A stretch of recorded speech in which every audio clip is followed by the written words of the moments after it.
اعوذ باللہ من الشیطان الرجیم بسم اللہ الرحمن الرحیم سأصلیہ ان قریب میں ڈالوں گا اس کو سقر میں وما ادراک ما سقر اور آپ کو کیا معلوم کہ وہ سقر کیا ہے لا تبقی ولا تذر وہ نہ باقی چھوڑے گی اور نہ ہی اس سے جان چھوٹے گی۔ اس سے پچھلی آیات میں اللہ تعالیٰ نے مشرکوں کے ایک سردار ولید بن مغیرہ کا ذکر کیا تھا، جو کہ رسول اللہ صلی اللہ علیہ وسلم کی مجلس میں آیا تھا، اور اس نے پھر مشرکین کے سردار کو بلا کر رسول اللہ صلی اللہ علیہ وسلم کے خلاف ایک پروپیگنڈا کیا تھا، ایک پوری پلاننگ کی تھی، اور اس نے رسول اللہ صلی اللہ علیہ وسلم سے جو قرآن مجید کو سنا تھا اس کے بارے میں جا کر یہ کہا کہ ان ھذا الا سحر یؤثر، کہ یہ پرانا جادو ہے جو چلتا آ رہا ہے، ان ھذا الا قول البشر، یہ تو بشر کی بات ہے، انسان کی بات ہے، یہ اللہ کا کلام نہیں ہے۔ تو اللہ تعالیٰ نے ارشاد فرمایا سأصلیہ سقر، تو ان قریب میں اس کو سقر میں ڈالوں گا۔ سقر یہ جہنم کی ایک وادی کا نام ہے۔ اللہ تعالیٰ نے ارشاد فرمایا وما ادراک ما سقر، آپ کو کیا معلوم کہ وہ سقر کیا ہے۔ لا تبقی، وہ کوئی حصہ بھی انسان کا باقی نہیں چھوڑے گی کہ جہاں تک آگ نہ پہنچے، ولا تذر، اور نہ ہی وہ چھوڑے گی، یعنی اس کی گرفت سے بھی وہ باہر نہیں نکل سکے گا یعنی انسان اس کے اندر مکمل طور پر وہ جھلسے گا، جلے گا، اور نہ ہی یہ ممکن ہے کہ وہاں سے وہ بھاگ سکے اور وہاں سے وہ نکل سکے۔ تو سقر ایسا مقام ہے کہ جہاں سے آدمی نہ نکل سکتا ہے، نہ اس کی وہاں سے جان چھوٹ سکتی ہے۔ لواحۃ للبشر، جھلسا دینے والی ہے انسان کو۔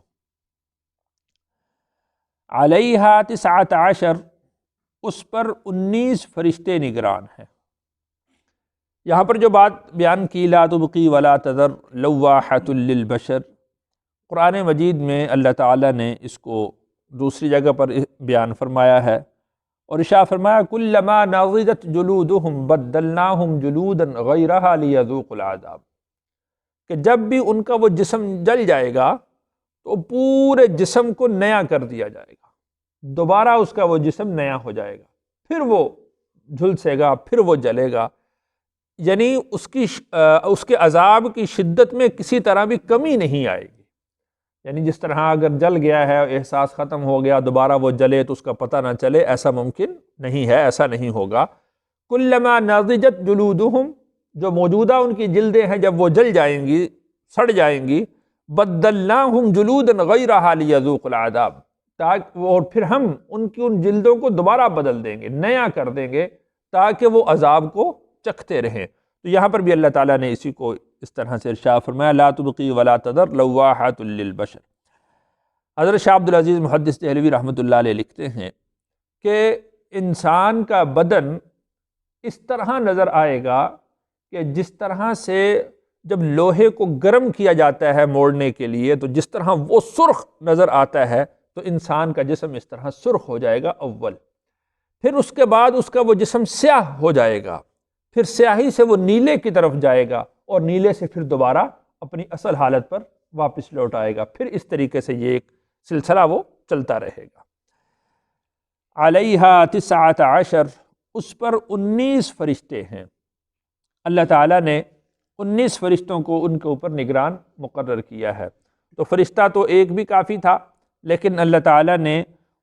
یعنی عذاب کی مختلف حیتوں اور کیفیتوں کی وجہ سے اللہ تعالیٰ نے ان کے اوپر 19 فرشتے مقرر کیے ہیں۔ یوں سمجھ لیں کہ ہر فرشتے کو عذاب کی ایک صورت دے دی ہے، تو وہ اس عذاب کی ایک صورت کو وہ ان جہنمیوں کے لیے مقرر کرے گا۔ تو جو 19 فرشتے ہیں،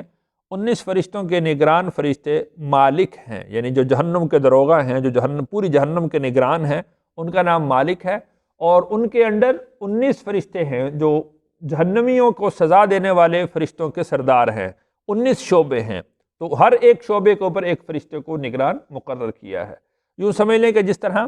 وحی لانے کے لیے حضرت جبرائیل امین ہیں، اور بارش برسانے کے لیے حضرت میکائیل ہیں، سور پھونکنے کے لیے حضرت اسرافیل ہیں، جان نکالنے کے لیے، جان روحوں کو قبض کرنے کے لیے حضرت اسرائیل ہیں، تو اسی طرح وہ 19 فرشتے ہیں، ان کے بھی مختلف کام اللہ تعالیٰ نے ان کے سپرد کیے ہیں۔ وما جعلنا، اور ہم نے نہیں بنایا، اصحاب النار، آگ والوں کو، الا ملائکہ، مگر فرشتے۔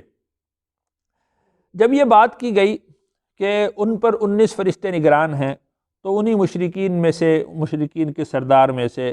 ایک سردار جو تھا وہ پہلوان بھی تھا، اس نے کہا کہ 17 کے لیے تو میں اکیلا کافی ہوں، باقی 2 کو تم سنبھال لینا۔ تو اللہ تعالیٰ نے ارشاد فرمایا کہ وہ 17 انسان نہیں ہیں، وما جعلنا اصحاب النار الا ملائکہ، وہ فرشتے ہیں۔ اور فرشتوں کی قوت اور طاقت کا اندازہ آپ اس سے کر سکتے ہیں کہ حضرت لوط علیہ السلام کی بستی، جب ان لوگوں نے حضرت لوط علیہ السلام کی نافرمانی کی اور اللہ کے احکام سے سرکشی کی، تو انہوں نے ایک ہاتھ سے ان کی پوری بستی کو اٹھایا تھا اور اٹھا کر الٹ دیا تھا، دے مارا تھا۔ یہ ان کی طاقت ہے، اور تم یہ سمجھتے ہو کہ میں 17 کے لیے اکیلا کافی ہوں۔ وما جعلنا اصحاب النار الا ملائکہ، ہم نے جو اس آگ کے نگران بنائے ہیں ان کو ہم نے انسان نہیں بلکہ فرشتے مقرر کیا ہے۔ وما جعلنا عدتہم، اور ہم نے نہیں بنایا ان کی تعداد کو، الا فتنہ، مگر آزمائش۔ اب جب 19 کی بات آئی تو وہاں پر مشرکین کے جو سردار تھے وہ اب 19 کے عدد کو سن کر ہنسے، انہوں نے مذاق اڑایا، اور جو اہل ایمان تھے وہ اس سے ڈرے، ان کے دل میں خوف پیدا ہوا۔ تو ایمان والوں کے لیے بھی وہ آزمائش تھی اور کافروں کے لیے بھی وہ آزمائش تھی۔ تو کافروں نے ان کو سن کر ٹھٹھا اڑایا، مذاق کیا، اور ایمان والے ان کا عدد سن کر، ان کے نام سن کر اس سے وہ خوف زدہ ہوئے، پریشان ہوئے۔ تو اللہ تعالیٰ نے ارشاد فرمایا وما جعلنا عدتہم، اور نہیں بنایا ہم نے ان کی تعداد کو، الا فتنہ، مگر آزمائش، للذین کفروا، ان لوگوں کے لیے جو منکر ہیں، جو انکار کرنے والے ہیں، ان کے لیے یہ عدد بھی ایک آزمائش۔ بھئی 18 کیوں نہیں کر دیے، 20 کیوں نہیں کر دیے، 19 ہی کیوں کیے؟ تو اس طرح کے انہوں نے سوالات کرنا شروع کیے۔ لیستیقن الذین، تاکہ یقین کریں وہ لوگ، اوتوا الکتاب، جن کو کتاب دی گئی، یعنی اس سے پہلے تورات نازل ہوئی، زبور نازل ہوئی، انجیل نازل ہوئی، صحائف نازل ہوئے، ان میں بھی بہرحال جہنم کا ذکر تھا اور جہنم کے فرشتوں کی تعداد اس میں موجود تھی۔ تو رسول اللہ صلی اللہ علیہ وسلم نے جب 19 کا عدد بیان کیا، تو 19 کا عدد بیان کرنے سے ان کو اس بات کا بہرحال یقین ہو جانا چاہیے تھا کہ یہ جو کلام بیان کیا جا رہا ہے یا جو عدد بیان کیا جا رہا ہے، کوئی شخص بھی اپنی طرف سے اس عدد کو بیان نہیں کر سکتا۔ یہ وہی بیان کر سکتا ہے کہ جس نے یا تو جہنم کو خود دیکھا ہو، جہنم کے نگرانوں کو دیکھا ہو، یا یہ ہے کہ اس کو بذریعہ وحی اس کا علم ہو۔ تو چونکہ رسول اللہ صلی اللہ علیہ وسلم کو اللہ تعالیٰ نے بذریعہ وحی بتایا تھا، تو لیستیقن الذین اوتوا الکتاب، تاکہ وہ اہل کتاب جو ہیں، جن کو کتاب دی گئی ہے، وہ اس بات پر یقین رکھیں۔ وَيَزْدَادَ الَّذِينَ آمَنُوا ایمانا، اور زیادہ ہو جائے ان لوگوں کا ایمان جو ایمان لائے ہیں، یعنی جو ایمان والے ہیں ان کا ایمان اس سے مزید بڑھ جائے گا، یعنی اللہ کا تعلق اور خوف اور تقوی وہ مزید بڑھ جائے گا، وہ ایمان والے ہوں گے۔ وَلَا يَرْتَابَ الَّذِينَ، اور نہ شک میں پڑیں وہ لوگ، اوتوا الکتاب، جن کو کتاب دی گئی تھی، والمؤمنون، اور ایمان والے۔ یعنی یہ عدد سن کر اور اس کو رسول اللہ صلی اللہ علیہ وسلم کی زبان سے سن کر کسی قسم کے شک میں نہیں پڑنا چاہیے ان لوگوں کو بھی کہ جن کو کتاب دی گئی تھی، اس لیے کہ ان کی کتابوں کے اندر یہ درج تھا تو ان کو بھی یقین ہو جانا چاہیے تھا۔ اور اسی طرح والمؤمنون، ایمان والوں کو بھی اس میں کسی قسم کا شک نہیں کرنا چاہیے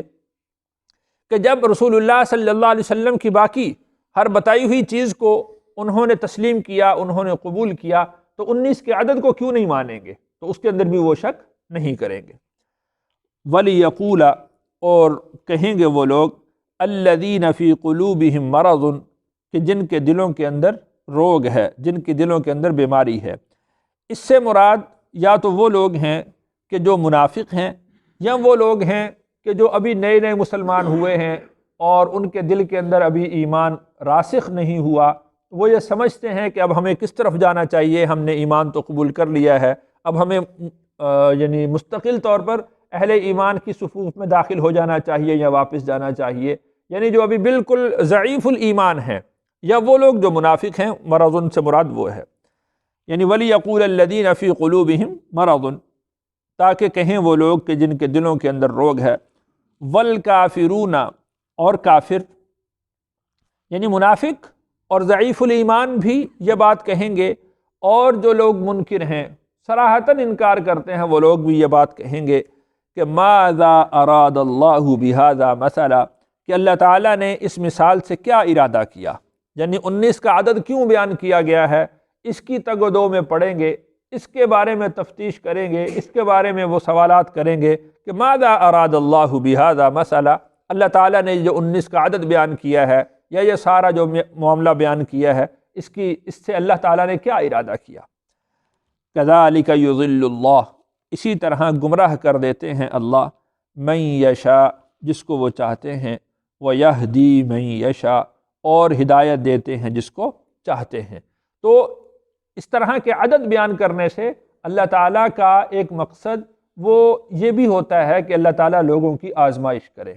کہ کون ان کو من و عن تسلیم کر لیتے ہیں، کون قبول کر لیتے ہیں، اور کون جس کے بارے میں وہ یعنی چونکہ اور چنانچہ اور اس طرح کے الفاظ استعمال کر کے اور پھر قرآن کے اندر ریشہ دوانیاں کرنے کے لیے یعنی وہ تیار ہو جاتے ہیں۔ وَمَا يَعْلَمُ جُنُودَ رَبِّكَ إِلَّا هُوَ اور نہیں جانتا تیرے رب کے لشکروں کو مگر وہی۔ اللہ کے ایک لشکر کیا ہیں، کتنے ہیں،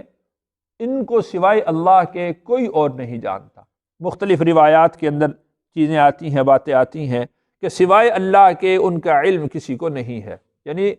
اللہ تعالیٰ نے حضرت موسیٰ علیہ السلام سے ایک دفعہ فرمایا کہ موسیٰ علیہ السلام نے اللہ سے پوچھا کہ اللہ اگر ساری مخلوق تیری نافرمان ہو جائے تو پھر تو کیا کرے گا؟ اللہ نے فرمایا کہ میں ایک جانور کو بھیجوں گا، وہ پھونک مارے گا اور یہ ساری چیزیں ختم ہو جائیں گی، جھلسا دے۔ اب وہ موسیٰ علیہ السلام حیران ہوئے کہ ایک جانور، اور اس کے پھونک سے، اس کے سانس کی تیزی کی وجہ سے سب کچھ ہلاک ہو جائے گا۔ اے اللہ وہ تیرے جانور کہاں ہیں؟ اللہ نے فرمایا وہ میری چراگاہوں کے اندر ہیں۔ اب وہ چراگاہیں کتنی ہیں، اس میں کتنے جانور ہیں، اور وہ وہاں پر کتنا سانس لیتے ہیں، کتنی ان کی آواز ہوتی ہے، کتنا ان کا جسم ہے، جثہ ہے، کیا ہے، اور ان کی خوراک کیا، یہ سب اللہ جانتے ہیں۔ تو اسی طریقے سے وما یعلم جنود ربی، اسی طرح رسول اللہ صلی اللہ علیہ وسلم نے ارشاد فرمایا کہ اہل جہنم یا اہل جنت، ان کو اللہ تعالیٰ جہنم اور جنت میں بھیجنے کے لیے جہنم کے اندر بھی وہ کچھ جانوروں کو کھڑا کریں گے۔ وہ جانور اس طرح اپنی گردن باہر نکالے گا، اور وہ جو جہنمیوں کے ٹولے بنے ہوئے ہوں گے تو وہ جو جانور ہے وہ ان کا ایک رقمہ لے گا اور ان کو سب کو اٹھا کر جہنم میں پھینک دے گا۔ اب اتنے بڑے بڑے وہ جانور ہیں، اتنے بڑے بڑے وہ اللہ تعالیٰ کے لشکر ہیں۔ تو وما یعلم جنود ربک الا